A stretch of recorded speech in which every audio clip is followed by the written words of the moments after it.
16 жасқа дейінгі көрермендерге ата-аналармен бірге көруге ұсынылған.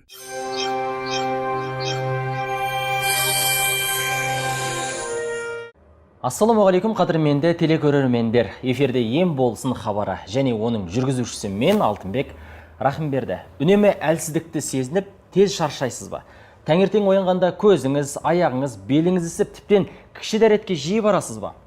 Ал әлсіздік білініп, орныңыздан тұрған кезде шаршайсыз ба? Осының барлығы бүйрек ауруының белгілері екен. Ал енді сіз сол бүйрек ауруынан құтылғыңыз келсе, бүгінгі хабарымызда мұқият тыңдаңыз, сіздерге көптеген ақыл кеңестерімізді айтамыз. Орталықтың білікті мамандары өздерінің ұсыныстарын сіздерге айтуға тырысады. Олай болса, біз хабарымызды бастайық. Студиямыздың қонағы Ламифарен орталығының білікті жетекші маманы Айдос Қайдарұлы және осы өнімді тұрақты түрде пайдаланған тұтынушымыз Өсер Шырын апайымыз. Қош келдіңіз, апай. Айдос, қош келдіңіз. Ассалаумағалейкум, қазақ елі. Бүйрек ауруына тоқталайық. Бұл ауру туралы қысқаша бір айтып өтсеңіз. Бүйрек ауруы ол бүткіл адамның 12 мүшесіндегі ең күрделі аурулардың бірі болады. Олардың бірі бүйректің пилонефрит ауруы, цистит ауруы, несеп тас дейміз, немесе жаңағы бүйректің ұстам аурулар, қан қысымы бүйректен де болады ол. Енді біздің елімізде кең таралған түрлері қайсысы? Бізде ең көп таралғандары бұл несеп тас аурулар және де пилонефрит аурулары. Ол жаңағы аяқтан өткен суық бүйрекке шауып, арғырай қуық жолдарына дейін түседі. Жақсы, біздің көрермендерімізге айта кетейік, егер сұрақтарыңыз болса, экранда көрсетілген байланыс нөміріне дәл қазір хабарласып, білікті мамандардан ақыл кеңестерді ала берулеріңізге болады. Сондай-ақ тапсырыс берсеңіздер де орталықтың мамандары сіздерге тегін жеткізіп береді. Назарларыңызда ұстаңыздар. Ал енді хабарымызды ары қарай жалғастырайық. Бүгін бізде қонақта Шырын апайымыз бар. Сіз осы Ламифарен өнімін қай кезде қолдануға кірістіңіз? Мен Ламифаренді алғашқыда радиодан естідім. Радиодан естіп, олардың айтқанын бәрі менің бойымда болды, сол аурулардың бәрі. Ал енді бұл емді маған бір ұнаған жері, бұл емді айтты, жаңағы айтып отырған өнімді жаңағы тырнақтан шашқа дейін ем болады деді. Өзге компанияның өнімдерін ішіп жүрдіңіз? Іштім. Бірақ ол өнімдер маған қол жетімсіз болды. Доллардың курсымен болды. Әр ағзаның әрбір мүшесіне жаңа әртүрлі жеке-жеке аласың. Ол қымбат әрі доллардың курсымен болды. Ал енді мына Ламифаренді естігенімде бұл жаңағы ішесің, бірақ бұл жаңағы 362 тамырды қамтитын дүние екен. Содан кейін мен осы Ламифаренді тәуекел етіп, осы Ламифаренді алып іштім. Содан бері Құдайға шүкір, жаңағы ауырмайтын жерім болмайтын мен. Менің екі аяғым жүрмейтін. Екі аяғым жүреді, жүрегім, сосын қан қысым жоғары болатын. Қантым болатын. Сосын екі бүйрегім бірдей ауыратын. Оның жаңағы дәрігерлерге көрінсем тас бар, құм бар деді. Осы Ламифареннің арқасында солардың бәрінен құтылдым. Тексерілдіңіз бе одан кейін? Тексерілдім. Тас жоқ, құм жоқ, қазір жақсы.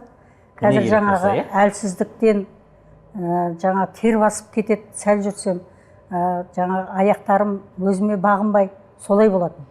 Соның бәрі дұрыс болды. Енді мен бірінші Аллаға тәуба деймін, екінші осыны алып келіп, осы өнімді біздің қазақ даласына кіргізіп, осы өнімді жариялап, осындай алып келіп, өнімді тарқатып атқан азаматтарға алғысым шексіз. Шын ризасыз ғой? Ризамын, алғысым шексіз. Жылдан бері мен осыны отбасыммен қабылдап келе жатырмын. Бұрынғыға қарағанда қазір жағдайыңыз қанша пайызға жақсарды? Енді 90%-ға жақсарды деп айта аламын. Өткен әлде де ішуім керек. Бұрынғы өтіп кеткендердің бәрін қайтару оңайға соқпайды. Бірақ Ламифарен қайтарып жатыр соның бәрін. Есемді алып беріп жатыр. Көзіңе жетті ғой, бастысы. Көзім жетті. Мына тіпті көзімді менің жаңағы ота жасауыңыз керек көзіңізге деген. Кейіннен барып жаңағы бір дәрігерге нетіп едім, ота жасатпай көрсеңізші деп. Кейін осы Ламифаренді ішкені бері менің көзім жақсы көреді. Ота жасатпайтын болдыңыз ба сонымен? Отадан мүлдем жаңа бас тарттым. Осы мен жатсам да, тұрсам да Лами Фаренге риза болып, тіпті алғысым шексіз. Жақсы, рахмет. Шынымен де сіздің сөзіңізге қарап, мына көрермендерге бұны айтпаса болмайды енді. Қадірмен телекөрермендер, апайымызды көріп отырсыздар. Қаншама аурулардың түрін айтып шықты, тіптен тексерілген, өнімді 3 жыл пайдаланған, одан кейін оң нәтижесін көріп, тіптен емханаға барып қайтадан тексерістен өткізген кезде жағдайының жақсы екенін айтып отыр. Енді бұдан артық қандай ем керек, иә? Айтыңызшы Айдос мырза. Енді емдемесе қандай болатын еді егер? Бүйректі егер нақты емдемейтін болса, ертеңгі күні қиын аурулардың бірі диализ деп диагноз қояды. Ол диализ дегеніміз бүйрек жетіспеушілігі, бүйректі ота жолымен алдырып тастайды. Немесе екі бүйрек істемей қалып жатса, ертең адам үйден шыға алмай қалып жатады. Ондай жағдайларда болады. Егер несеп тас болса, мына ламифареннің құрамындағы полисахаридтер, олар жаңағы жібіткіш қасиеті бар. Сол арқылы жаңағы тас деп отыр ғой, жаңа тас, құм, тұздар болды деп, сол құм, тұз, тастарды, майдан құралған, тұздан құралған тастарды жібіту арқылы кіші дәретпен тазалап беріп отырады. Сондай жақсы қасиеті бар. Яғни бүйрек ауруының да алдын алуға тіптен бүйрек ауыратын адамның тастың өзін ыдыратып шығаруға мүмкіндік бар деген сөз. Жақсы, бұл өнімнің соншалықты түрлі ауруларға ем болатындай қандай құдіреті бар деп айтайықшы? Не бар бұның ішінде соншалықты бүткіл ауруға ем болатындай? Бұл табиғи өнім болғандықтан құрамында бірде-бір бояғыш, иістеуіш, дәмдеуіш, немесе жаңа химия деп жатамыз ғой, ароматизатор, антибиотиктер қосылмайды өнімнің құрамына. Құрамындағы өте көп мөлшердегі дәрумендер, және де микро-макроэлементтер. Ол дәрумендерді басқа жақтан алуға болмай ма? Ол дәрумендерді алуға болады, бірақ та сіздер оны ертеңгі күні ол нақты сіздің ағзаңызға сіңді ма, сіңбеді ма білмейсіз, және де оған қосымша бұның құрамында полисахаридтер бар. Ол полисахаридтер адамның ағзасындағы инфекция, жараларды, сарысуларды, ісіктерді кетіруге пайдалы. Жақсы, рахмет. Ал енді Шырын апай, өзгелерге бұл өнімді ұсына аласыз ба? Радиодан естіп, бір естіп-ақ мен осының пайдасын бар екенін білдім. Ал енді көріп біліп отырған халық, көз ашық азаматтар жаңағы дәрігердің дәрісін ішкенінде бір жерде емдегенмен екінші жерде бұзып жатады.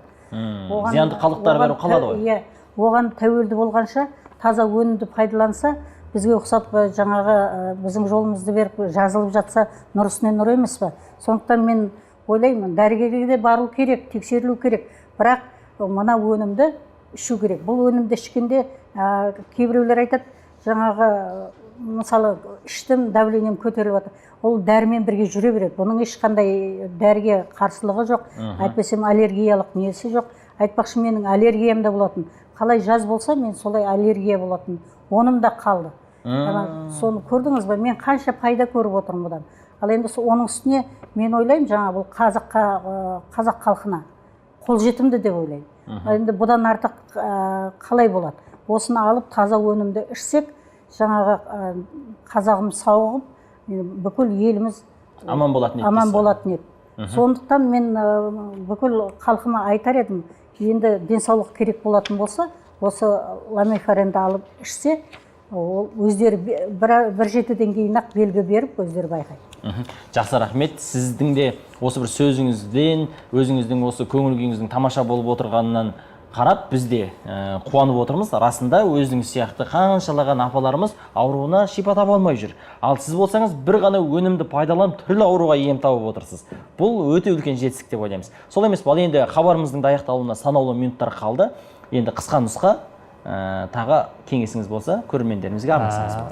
Бүкіл елімізге, халқымызға берер кеңесім, осы кісі сияқты сіздер де ауруларыңыздан айығып, сан түрлі ауруларды жоюға, жаңағыдай осы тақырыбымызға лайықты бүйрек ауруларын емдегілеріңіз келсе, бізге хабарласыңыздар. Жақсы, Айдос мырза, көптен көп рахмет. Аз уақыттың ішінде көптеген ақпаратты, Шырын апай, солай емес пе? Көрермендерімізге ұсындық. Енді таңдау өздеріңізде. Орталыққа хабарласамын десеңіздер, экранда көрсетілген байланыс нөміріне хабарласыңыздар. Орталықтың мамандары сіздерге толықтай ақпаратты береді. Егер тапсырыс берген жағдайда сіздерге үнемі қолдау көрсетіп, сіздің аурудан құлан таза айығып кетуіңіз үшін ол мамандар барын салатынына біз кепіл боламыз. Сонымен хабарымыз аяқталды. Баршаңызға денсаулықтарыңыз мықты болсын, отбасыларыңыз аман болсын. Тек қана денсаулығы мықты отбасылардан болайық деп тілекпен аяқтамыз келеді.